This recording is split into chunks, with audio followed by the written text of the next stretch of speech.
Welcome to the Unpackin' It podcast with Bryce Johnson. It's a show that unpacks sports, faith, and life with intriguing guests from the sports and entertainment world. Enjoy inspiring conversations and thought-provoking interviews. You'll hear stories from people that will inspire, challenge, and encourage you. Now, from the Unpackin' It studios in Charlotte, North Carolina, uniting sports fans everywhere, here is Bryce Johnson.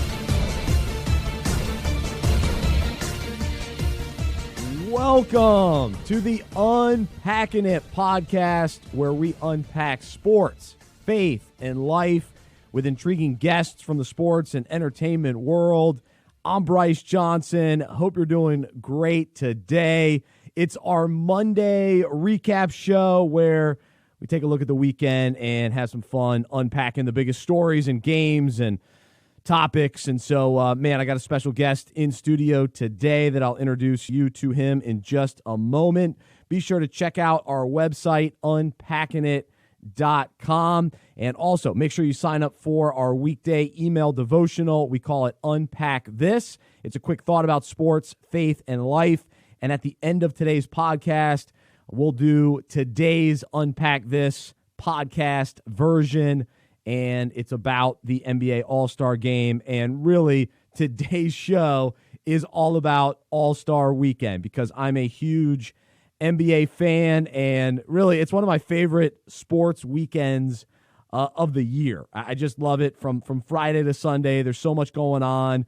All the pregame, halftime. I mean, you just get more of Ernie and the boys, and then, of course, you see all the stars in the NBA in one location. So it's awesome to watch. And so before we bring on Steven Stack, let me ask you this. Do you need health insurance? Well, get quotes for individual health insurance plans at healthmarketgenius.com. That's healthmarketgenius.com. Know your options. So joining me in the Unpackin' It studio today is Steven Stack. He's from the King Movement, and he's the president of the Charlotte chapter and a good buddy of mine, and excited to have him here with us to talk about the NBA All-Star Weekend. Steven, how are you, man? I'm doing great. How are you? I'm doing awesome, man. I'm fired up because the NBA really won this weekend. Like, we won as fans because we got to watch it, but the NBA won because they set out to make some changes to the actual game. They set out to honor Kobe and David Stern. They did a great job of that. I think the city of Chicago tends to be a lot of people's favorite city, or whether you're from there, they love it. But then for me, I've visited Chicago. I think it's an awesome city. And so they did a great job showcasing Chicago. It did make me wonder why they didn't do more of that for Charlotte. But Charlotte's got a ways to go to get on the level of Chicago, I guess. When you've won 6 championships with Jordan, that helps as well.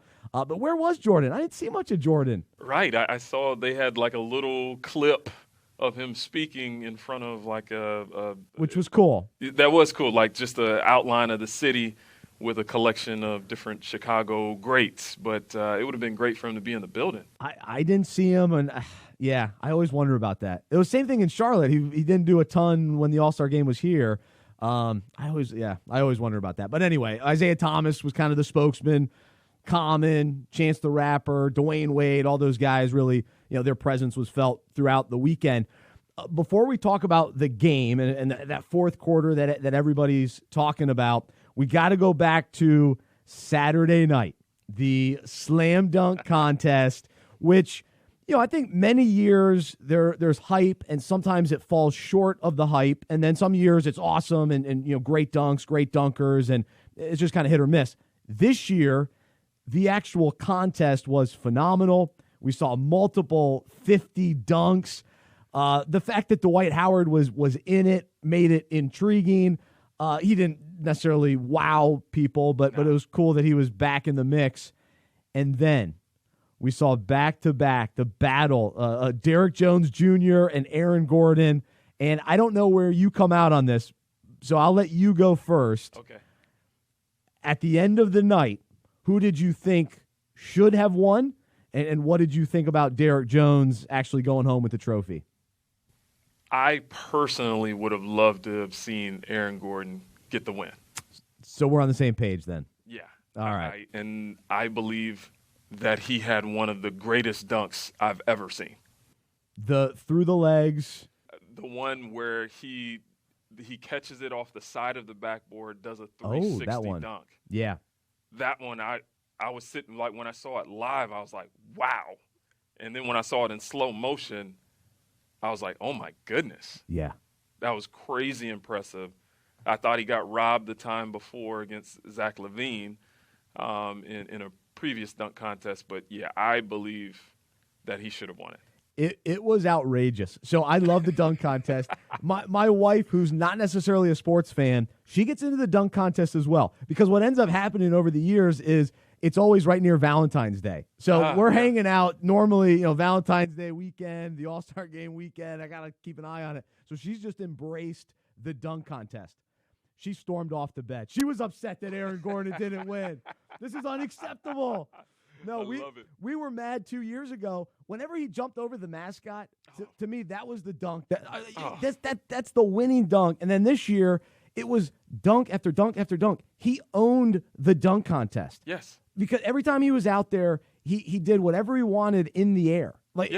His ability to hang in the air and his creativity and his ability to come up with these ideas and then execute. He was the winner to me of the dunk contest.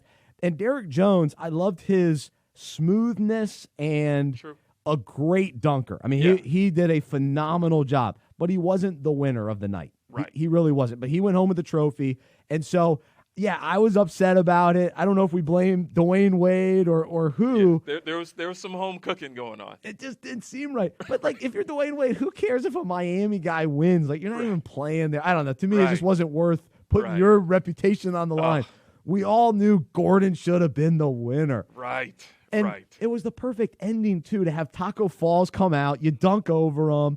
Was it a perfect dunk? No, but he had already done enough perfect dunks. Yes. I agree with you completely. I heard something later on that said one of the judges was supposed to do one more point so that it would have been a split, a tie, which, given what we got, I guess I would have lived with that, of Gordon being able to be a part of it. But really, I think he should have won it outright. He should have won it. And so don't get me started on ties in sports, in a dunk contest. The fact that I think it was Reggie Miller and who else was on the call with him? Was it Kenny or it must have been Kenny Smith. They were pushing for they should both win it. They should both win it. What are you talking about? Yeah. There's only 4 guys in the dunk contest. You can't have 2 of them as winners. I know. That was not the answer. And I'm fine. Just keep dunking until someone wins. Right. They all had to get to parties, but we were just watching. Well, we had to get to bed, but we wanted to get the dunk contest to keep going, but at least end it in the right way. And I would have even been fine with all they had to do was have the 5 judges vote. Say, hey, who won the contest? Right. And go 3-2. That's fine. Yeah. We could have lived with that. Yeah. But even then, it might be time to just say, hey, let's open it up to the fans, and we vote on who wins. Should we really put it on 5 guys that and Candace Parker was part of that, but that they've got biases and some guys like the power dunkers or some the flair and the creativity, and I didn't think this year's creativity was quite as strong as remember when Blake Griffin, I thought his creativity was one of the better ones, and even Aaron Gordon with the mascot, that kind of thing. So but as far as pure dunks, they were great. I did think there was too much dunking over someone. Is that always it seemed a little much. Yeah. But they were strong. Yeah, I was going to say it was a great night. It was a great night. A lot of great dunks. The winner, Derek, he did a great job, but man, Aaron Gordon got robbed, man. He got robbed. That's the only place I can go. And if I'm Aaron Gordon, I don't need to go back. No. Everyone's trying to say, oh, you got to bring him back. But if I'm him, I'm going, you know what? I've done amazing dunks. I'm kind of tapped out at this point. I'm sure he's maybe he could come up with some other stuff. Right. But still, it's he's put himself out there to try to do that again. And plus, Zion's going to be in it next year, hopefully, and he should take care of business. Yeah. So anyway, I thought Saturday night turned out great. And my big takeaway from Friday night was the rookie sophomores that World versus the USA game, and really just the state of the NBA and my excitement as an NBA fan. I've been a fan since I was 10 years old, and so I've always been kind of an NBA apologist, even through some of the dark years where the league was struggling to find its identity, or its identity wasn't a great identity. Some of the key leaders, key stars in the league just didn't represent the league well, or there weren't enough big stars during certain seasons. And so where we're at now, to think that Zion Williamson and Ja Morant are coming. I mean, really, they've arrived. Like, they're here. They're here. They're making an impact on their teams. They're making an impact on the league, and they're not even all-stars yet. And so my guess is they'll be there next year, and then they'll probably be there for the next 10 years, as long as they can stay healthy. And then I started thinking about, okay, we saw a ton of stars throughout the weekend. We'll talk more about the game. But there were a number of former All-Stars or guys still in the league that weren't even a part of the All-Star weekend. Yeah. And it reminded me of the depth of the league right now. And just to name a few. So we got, Paul George didn't make it, Bradley Beal, Karl Anthony Towns, Malcolm Brogdon, Jaylen Brown, then Steph Curry, Clay, Draymond, D'Angelo Russell, Kevin Durant, Kyrie Irving. And then you just think, other guys that are still in the league, maybe not playing as well, Blake Griffin, and then older guys, Vince Carter, Dwight Howard, LaMarcus Aldridge, Paul Millsap. I mean, to me, there are so many stars. And then to talk about last night's All-Star game, to have guys like LeBron still in the mix, still carrying the torch, but then you've got Giannis coming for him. He's coming, yeah. To go out there and play defense, to play hard, to let your, presence be felt. And then Kawhi Leonard, who many would say is the best player in the league, to show up in a night of stars and play as well as he did, shoot the ball from three the way that he did. I just appreciated that the best of the best played so well last night. LeBron, Giannis, Kawhi, those are still the guys. Yeah. And, well, actually, Giannis is younger. I would say, all right, LeBron's still the guy. He's still, it's still his kind of throne right now. Kawhi's right there. Giannis is coming. And then to think Zion and Ja Morant are right there behind him.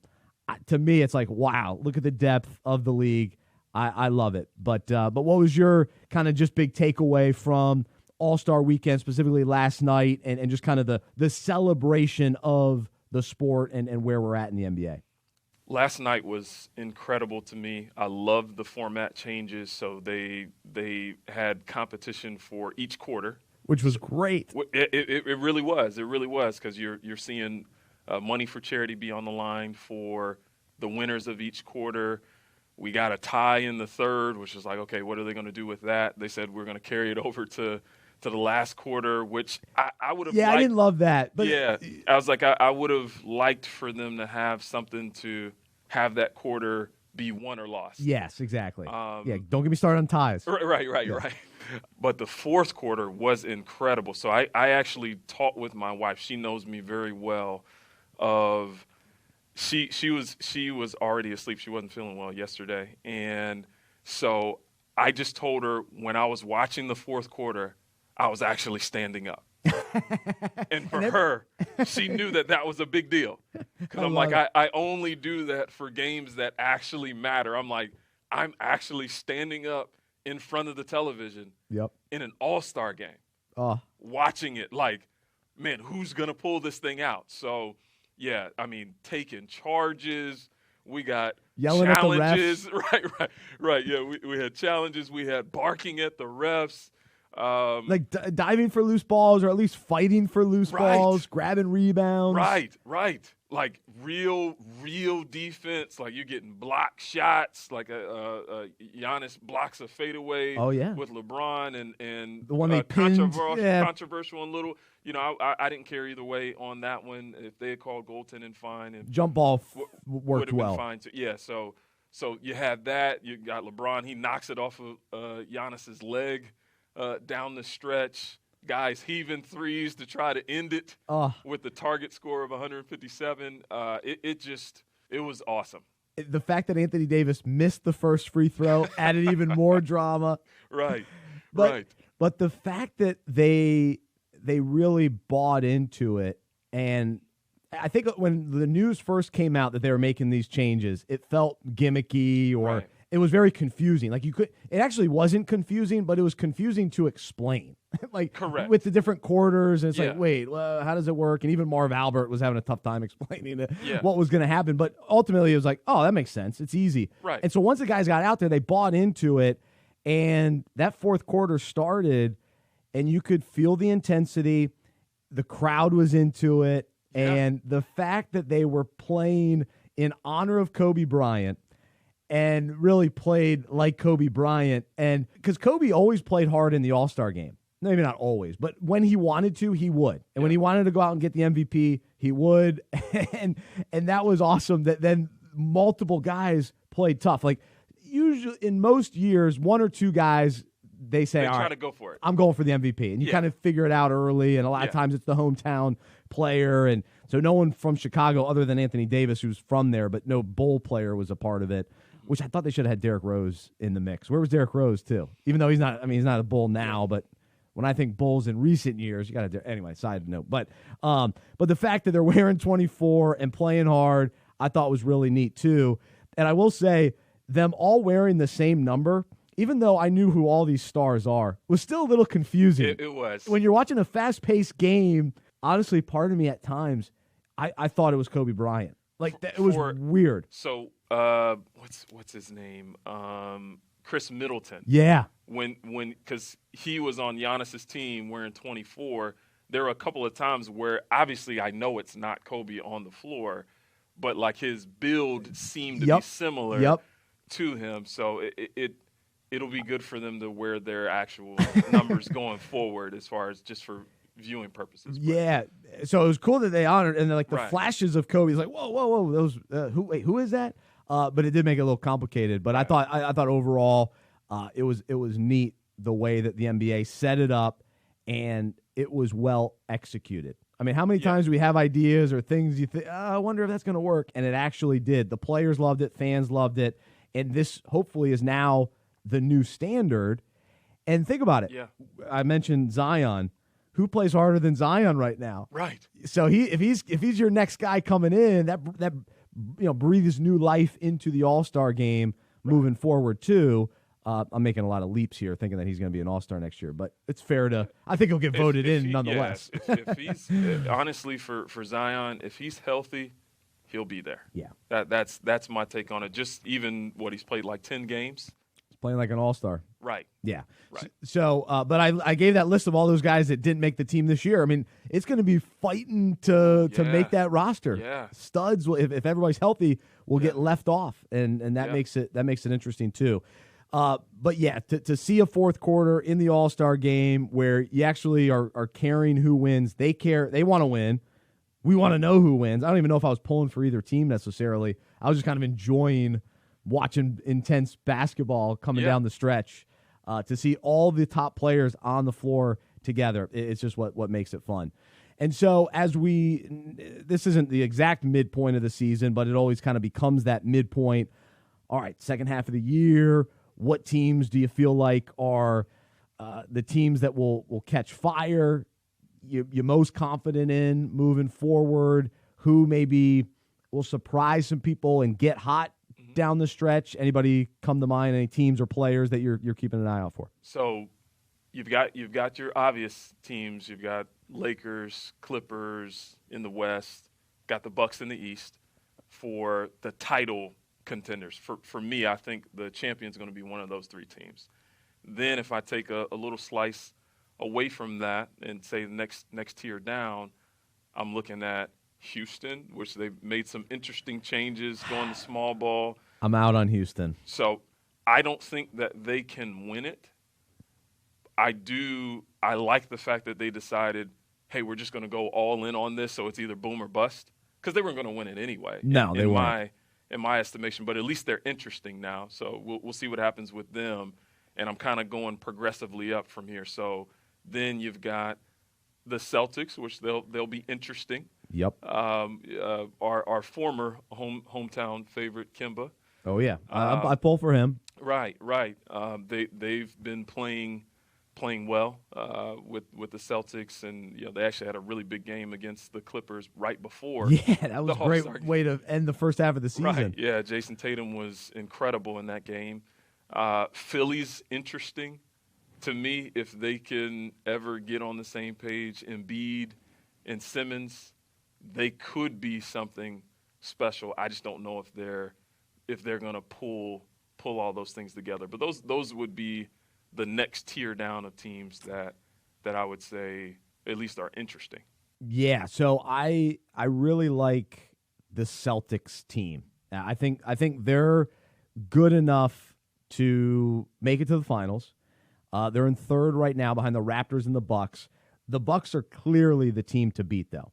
Yes. And because Giannis is the best player in the East, I give them the edge, but I think the Celtics could beat them, and depending on how the series goes and that kind of thing. But with the Raptors, I think they're a great regular season team. I think Nick Nurse is probably the head coach of the year. Yeah. But when it comes to the playoffs, who's carrying them down the stretch? Right. Because Lowry in the playoffs, you can't always count on him. Right. I mean, he's an all-star and he's a great player, Yeah. but I'm not sure I buy into the Raptors as the team in the playoffs. Right. And then I think the Heat are really tough, but they're probably a year or two away. Just they got to build some chemistry, and I always have a tough time with his name, but Bam Adebayo. Yeah. I always want to pronounce it differently, but Bam Adebayo, what a stud. He had a big weekend too. He did. But the Heat are on the rise. They're the real deal. Whereas to me, the Sixers are too questionable. Their fit just doesn't make sense. And then the Pacers, they're a team on the rise too. Now that they got Victor Oladipo back. Yeah. He's a stud. So I think they're loaded. They're very deep. So those are some teams in the East. And then the West, it's the Lakers and the Clippers. Everybody else, it's cute. You can try to fight for a playoff spot and seedings, but it's the Lakers and the Clippers. Can't wait for that Western Conference final. It's going to be awesome. Like, the Nuggets are very talented. The Jazz are very talented. To me, Chris Paul and the Thunder are overachieving. And I was even thinking about Chris Paul last night. I've given him a hard time over the years. He kind of annoys me at times. Sure. But he's playing well at this age, this stage of his career. He caught an alley-oop last night. I mean, are you kidding me? That's crazy. He's like my height. People don't know how tall you are, but I mean, he could very easily be pouting in Oklahoma City. Like, he got shipped off to Oklahoma City, yet he's rallied the troops, and they're in sixth seed in the West right now. Right. Yeah, no, he's actually been incredible, especially because, the talk coming into the season was, okay, where are they going to move him to, trying to get to some mutual agreement between OKC and himself. And he just made the best of it. Yeah. And they're actually really playing. He reminded people that he's a real player. I know. I got to give him some love because I've been impressed by that. And then the Mavericks and the Grizzlies, teams on the rise. They're fun teams, young teams, probably overachieving, especially the Grizzlies. I mean, goodness, they're in rebuild mode, and they're fighting for a playoff spot. Right. Oh, man. That shows you Ja Morant's the real deal. And I'll be curious. The Pelicans might make a run, but I think they're too far back to really push for the playoffs. So Zion makes a difference, but probably not enough at this stage of the season. So I'm excited about the second half of the year, and really I feel good about the NBA. And also another thing that I thought of last night was the fact that the super teams are gone. As confident as I am in the Lakers and the Clippers, I still don't find them to be super teams. Oh, they're not. Like we had with the Warriors. Right. Because all-star games with the Warriors during their heyday, I mean, they had 4 all-stars. That's outrageous. Yeah. Yesterday, only, the Lakers had 2, the Bucks had 2. Yep. And that was it. I don't think anybody else. Heat. Yeah, no one Jimmy had Butler more and than 2. Jimmy Butler and Adebayo. Now I got it wrong. Just call him Bam. There we go. Bam Adebayo. Right. Adebayo. So which is great. So it's fine to me. It's fine having 2 all-stars. Sure. There's enough to go around. But now that we don't have, the Warriors were just too much of a lock, and it was ridiculous. Right. And it was always on full display at the All-Star game. We were going, wait a second. There's 24 all-stars and 4 of them are on one team. Right. So to me, it's spread out around the league. And even though I still believe LA versus LA in the Western Conference Finals, they're going to have to get through some tough series. Right. They're not just going to walk in there exactly. like the Warriors used to. Exactly. Maybe Thunder would give him a tough time a couple years ago, but and maybe Houston. But yeah, but now, I mean, that first round might be okay, but after that, at least the Lakers and Clippers will have to fight for it, which is nice. Yeah. Because they don't have 3 All-Stars, which is huge. Right. So, all right, my final thought as we wrap things up today. Today's devotional is about the All-Star game, and so we wrap things up with Unpack This. And the word that kept popping up yesterday and during the recap of the game, do you know the word? How would you summarize the way the players played yesterday? Intensity. Yeah, intensity was the word I was thinking. Was it really? Literally. Oh, yeah. good. I should have let you guess then. Yeah, I was going to. I didn't want to put you on the spot. No, it's okay. But the word intensity, and what was interesting is that word represented Kobe Bryant. That was a characteristic that you would use to describe him, and it's a word that you would never use for an All-Star game. Right. Oh man, that was an intense All-Star game. Right. Not sure that's ever been even thought of. But even going back to the dunk contest, that was an intense matchup between Derrick Jones and Aaron Gordon. And so the word intensity sometimes gets a bad rap. You're like, ooh, that guy's intense. But at the core of what that means, because I looked up the word and tried to figure out, okay, is that truly a positive word? But so many of the synonyms that come out, enthusiasm, energy, passion, zeal, fervor, vigor. Those are positive words for a basketball player or an athlete to use. And then I go, all right, what does that look like as followers of Jesus to use that word intensity? Like, what if we lived with intensity? And so a couple of the verses that come up in regards to this, Romans 12:11, it says, never be lazy in your work, but serve the Lord enthusiastically.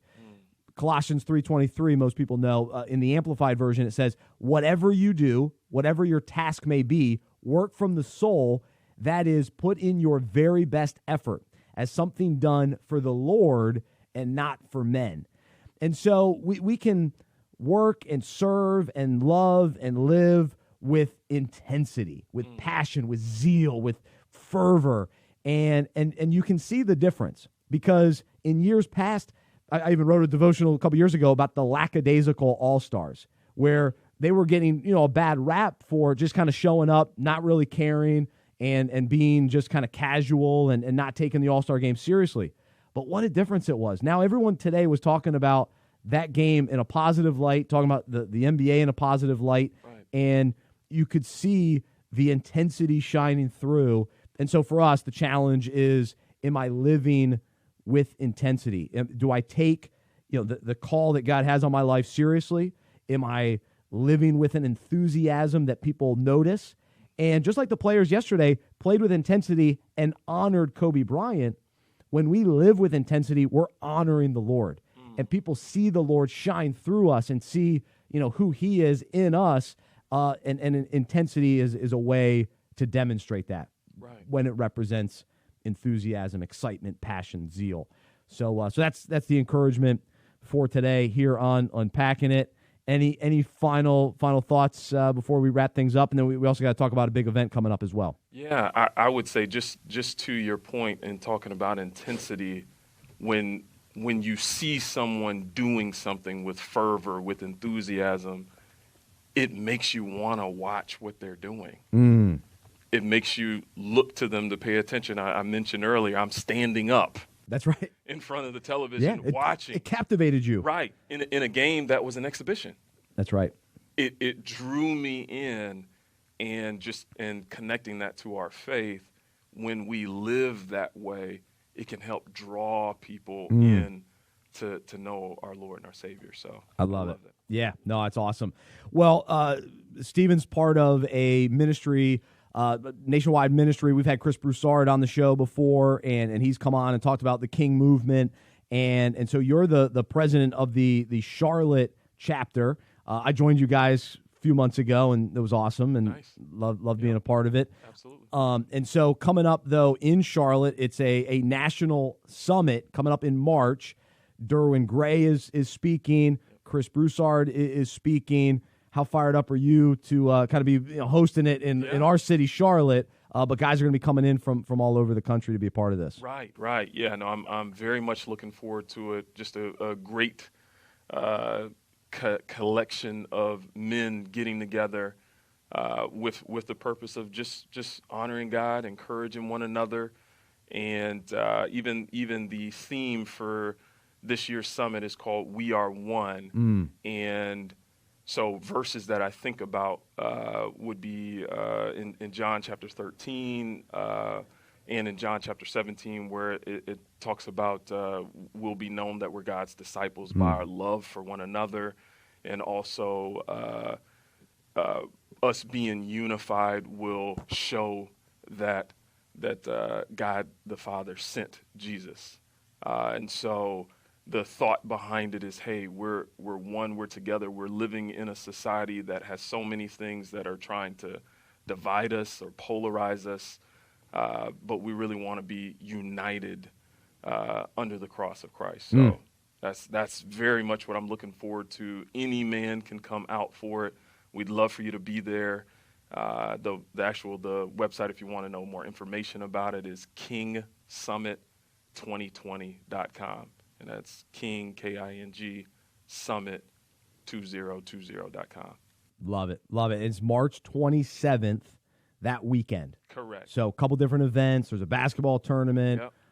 So go check that out, figure out all the details, invite some people, and be a part of a great weekend in Charlotte. And so, you can drive in if you can, or fly in, or if you're listening and you're a Charlottean and a part of Unpacking It, would love to see you out there as well. So it's taking place over at Transformation Church, March 27th through the 29th, kingsummit2020.com. And I guess just real briefly too, the King Movement. What is the ministry, and what's your passion as far as being involved? Why are you involved? What drew you in? Yeah, so the King Movement really, it's a way for men to connect with one another, and it's more of a brotherhood would be the way to look at it. Of not only are we learning about Christ and letting him transform us, but we're actually spending time with one another. So we do things for fun. We'll get together for events like watching the Super Bowl, or if there's a big fight like Wilder versus Fury this weekend, we'll get together for things like that, but we'll also serve in the community and just check up on each other. As men, a lot of times we can tend to isolate, tend to just do things on our own, but really God has made us for community. And so that's really what I love about the King Movement, is that it really is a community of men. So that's awesome. And that's our heartbeat as well here at Unpacking It. And community of sports fans. And so we love linking arms with the King Movement. And so, fired up about the event coming up in March. And it was fun having you on the podcast today, man, talking NBA. I love it. So a good weekend in the NBA. Would love to know your thoughts. You can send us an email, Bryce@unpackingit.com, Bryce@unpackingit.com. Appreciate all the feedback, guys. Keep the comments coming, texts, emails, whatever it may be. You can follow me on Twitter as well, Unpacking It, and love to hear your comments there, or read your comments there as well. Steven, thanks for coming over to the Unpacking It studio, being a part of the show today. Have a great week. I'm Bryce Johnson. I'm a sports fan who follows Jesus. I believe in the good news that he died on the cross, he was resurrected, and through faith, I've been saved by his grace. I hope that is true for you as well, and I hope you'll join us as we live life as sports fans who follow Jesus together. Have a wonderful week. We'll talk to you next time right here on the Unpacking It podcast. For more information about the show, our events, and other resources, visit unpackinit.com. That's UNPACKINIT.com. We hope you are encouraged, inspired, and challenged by what you heard today. To support our show and Unpacking It Ministries with a financial gift, visit unpackingit.com/donate. We look forward to unpacking sports, faith, and life with you again next week.